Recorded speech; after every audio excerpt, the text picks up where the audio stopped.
My name is Somashekar, course faculty for this course. Hello friends, very good morning to one and all. Hope you have enjoyed the lecture 24. Please note, you have studied in the last lecture the followings: cascade method, design and operating principles, main theme, in which we have studied the followings: representation of a control task or a problem in a multiple circuit design in text form, positional layout form, notation form, displacement step diagram or displacement time diagram if you know the time for the each activity.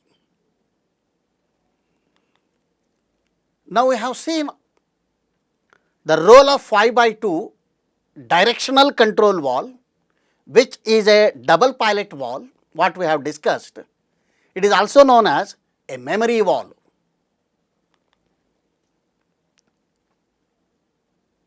Also we have seen signal conflicts and various methods of overcoming the signal conflicts. This is basically occurs in the pneumatics when you are operating the multiple cylinders in the sequence based mode. Also we have seen to overcome this, there are many methods are there. We have seen the power supply positions for 2 group, 3 group and 4 group circuits.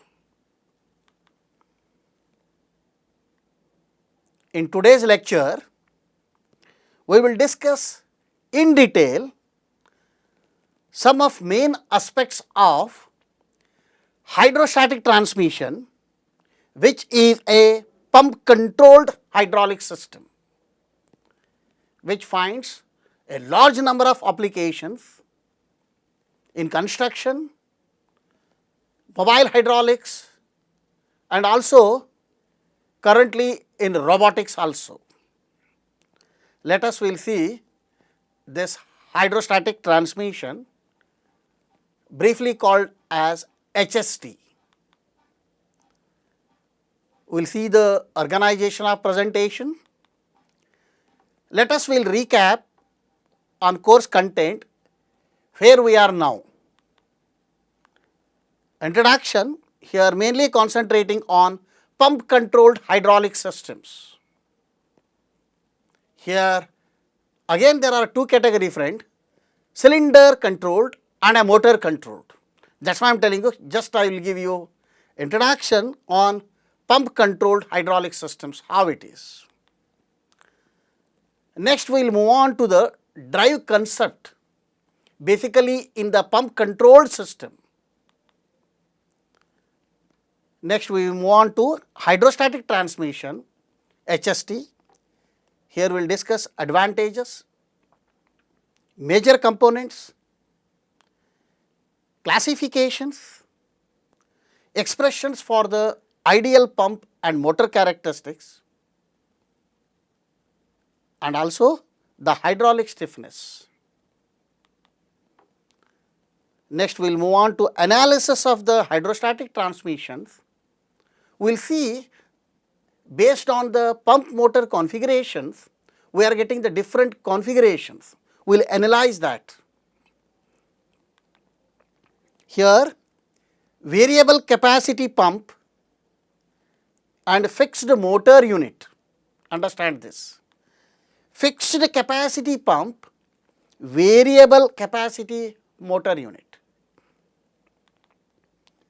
Variable capacity pump and variable capacity motor, and also you will get the fixed pump, fixed motor configuration also. Meaning here friends, the hydrostatic transmission basically the pump bar motor unit it is.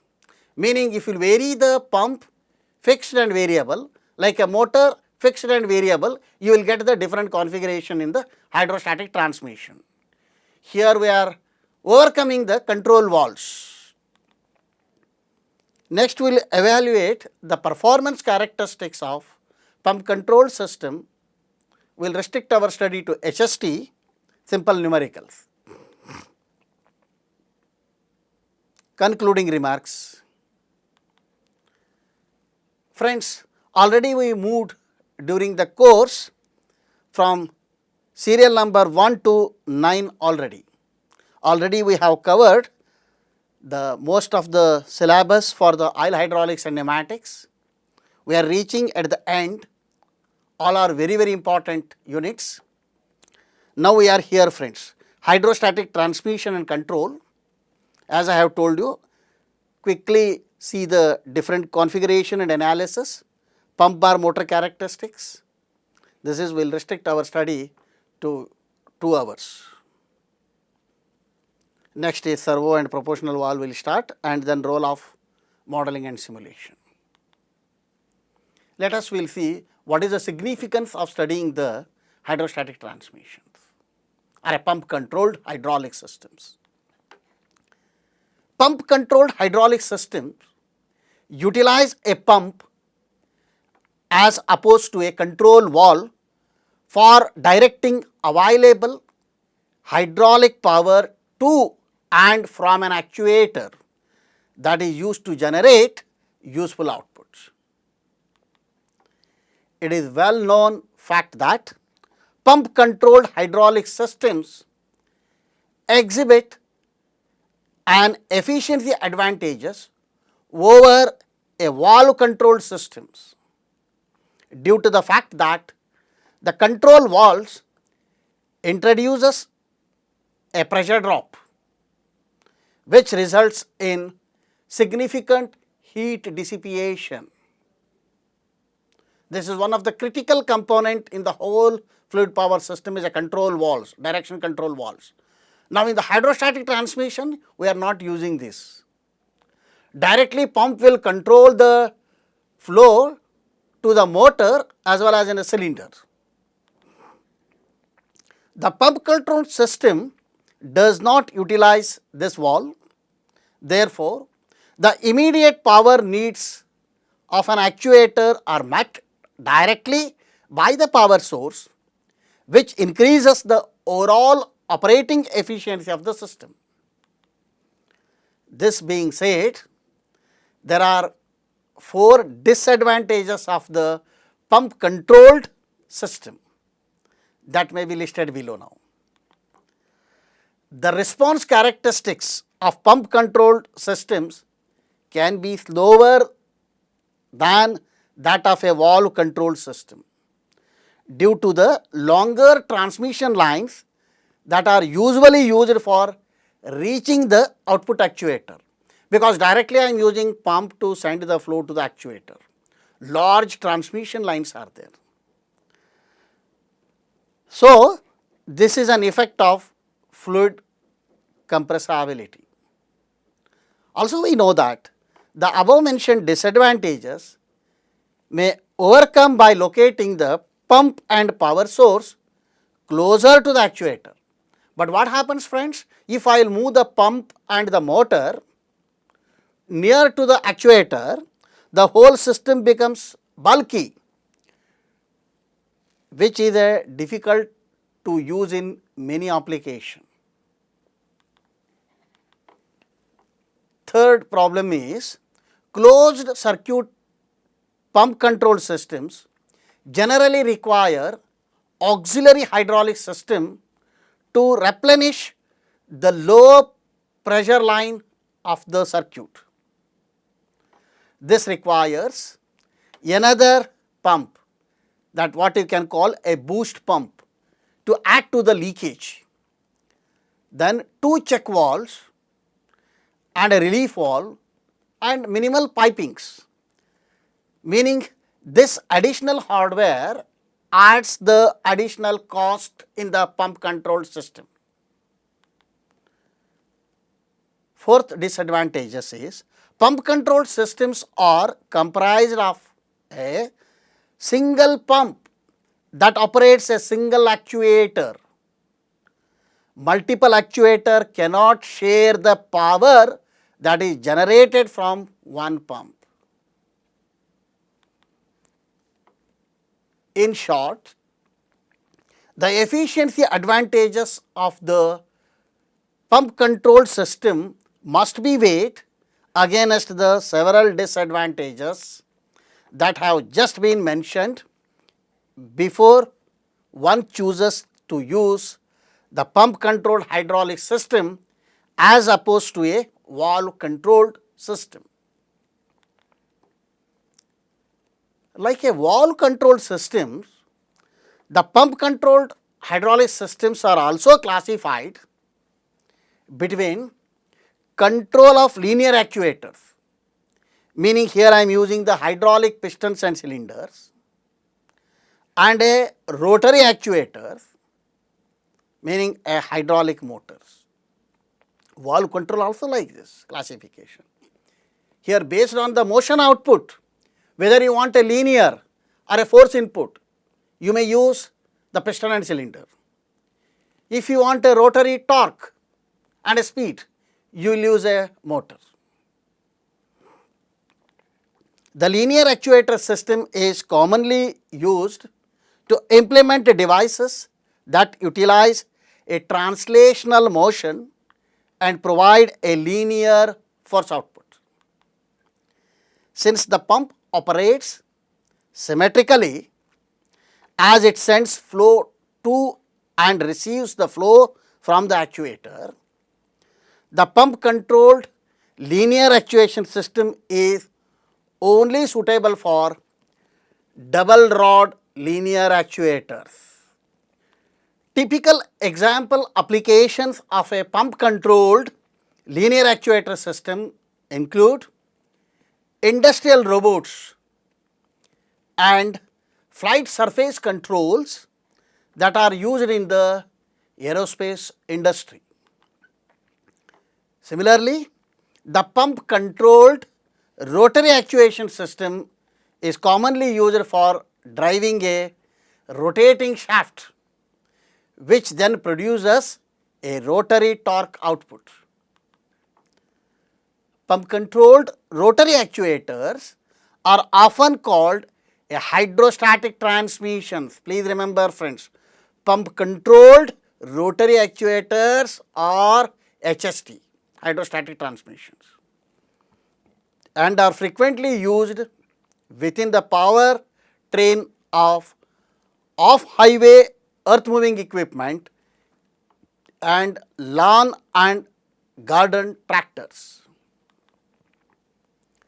They are also used within the aerospace industry to provide a constant speed drives for various flight applications. So, the above mentioned applications of a pump control system illustrates the wide variation of use for a hydraulic control system, which find their place in high power applications that require a large effort to inertia ratio for achieving a very stiff dynamic response. Let us discuss some aspects of pump controlled linear actuator and more on pump controlled rotary actuator, briefly known as HST, which basically consists of pump, motor and appropriate valves and pipes to give adjustable drives for many practical applications. Before we will discuss these applications, let us understand the different drive concepts in pump control system. This is very important. Drive concepts. There are many ways of controlling linear actuator or motors. We will discuss some of the drive concepts here. Open circuit or open loop transmission. Here referring to figure here, the pump motor combination is given Both are a fixed displacement type. Referring to this figure, in the open loop transmission, the fluid discharged from the actuator motor is returned back to the tank. No connection from the motor to pump in the open circuit configuration. Closed circuit or closed loop transmission. Again I am taken here the pump motor combination. This is a bidirectional fixed displacement pump. This is a bidirectional fixed displacement motor. Referring to the figure here, in the closed circuit configuration, the fluid discharged from the actuator motor is returned back to the pump inlet, which is the low pressure site. Please note, all the above circuit can utilize a small tank in the pump controlled system. If machines are used with a case drains, a boost pump is also necessary to make up the flow leakage back to the tank. Now, let us will see, compared to open loop system, closed loop systems are better. Why it is? Closed loop systems are usually the more expensive to manufacture than the open loop system because of the more expensive types of pumps and hydraulic motors are required here. But they offer improved performance in some respects for some applications. If any of the features mentioned below are highly desirable on a proposed application, a closed loop system should be considered. However, some of these features are more a result of the type of pump and motor used than in the closed loop technique or principles. Closed loop systems are used mainly to operate hydraulic motors. They do not adapt as well to cylinder operation because of the unbalanced areas on opposite side of the piston on standard cylinders and because of the other factors also. Closed loop transmission is good if you are using the double rod cylinder, meaning the equal areas on the either side of the piston. Some important merits of closed loop operations are as follows.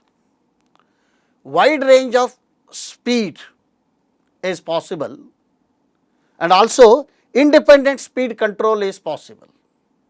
As you know, the pump bar motor is used in the pump control system either a fixed type or a variable type.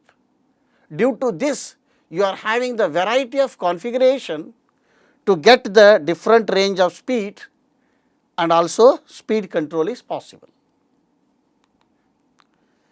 Control of load overrun.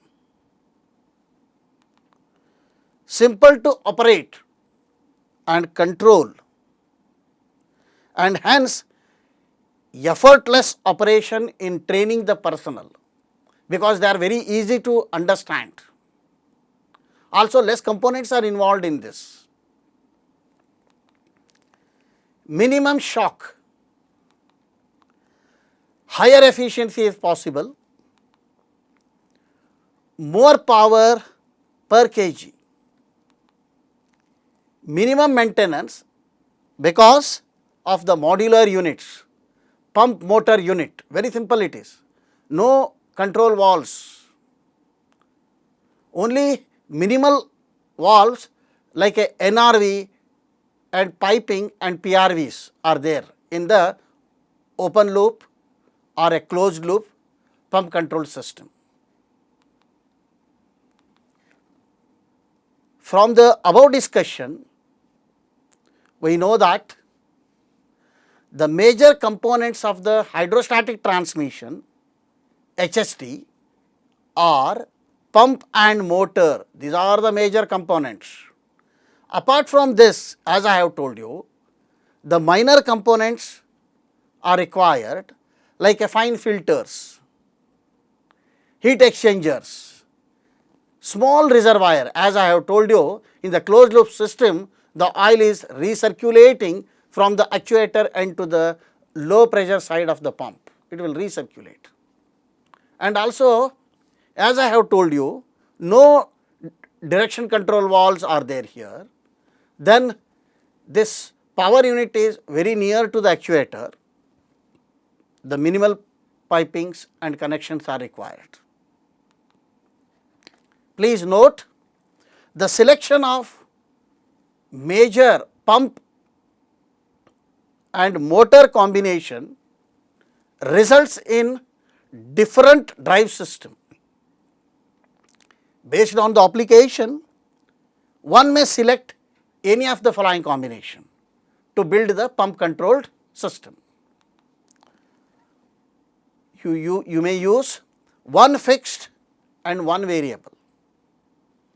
Here we may use fixed displacement pump and variable displacement motor, or variable displacement pump and fixed displacement motor, or you have to use the both units, pump and motor are variables. In this, I may get the combination here variable displacement pump and variable displacement motor, or both should be fixed sometimes, meaning here fixed displacement pump and fixed displacement motor. Now, how I will get the variability in the motor? For this, the speed of the motor may vary by changing the speed of the prime mover which is driving the pump here.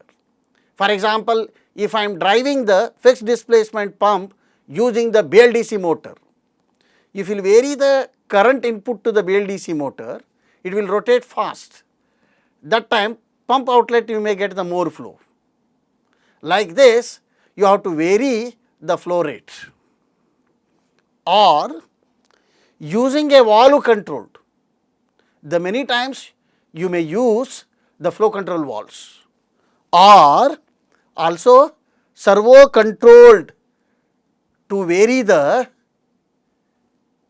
swash plate of the axial piston pump or whatever the pump you are using. You have to vary the flow. Accurate speed and position control can be obtained using a servo valve with feedback.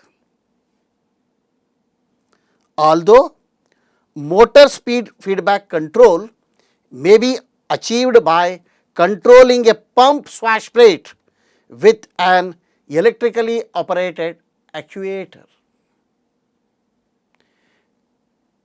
Based on the requirement at the actuator, you may vary the swash plate angle. Any direction you have to vary by giving the different current input to the controller. Here you will see here, friends, figure shows the schematic diagram in which variable displacement hydraulic pump is there, piston type, what I am showing you here. Here the angle is controlled using your electro-hydraulic servo valve which receives the command signal from the flight control computer, which receives the feedback from the aircraft surface actuator. Then based on that, it will generate the signals, current signal to the EHFV, then EHFV will move slowly how much you want the angle of the swash plate. They works on the closed loop system it is. You will see here in the figure the variable displacement hydraulic pump, now here controlled through the fixed speed electric motor which receives the electrical supply.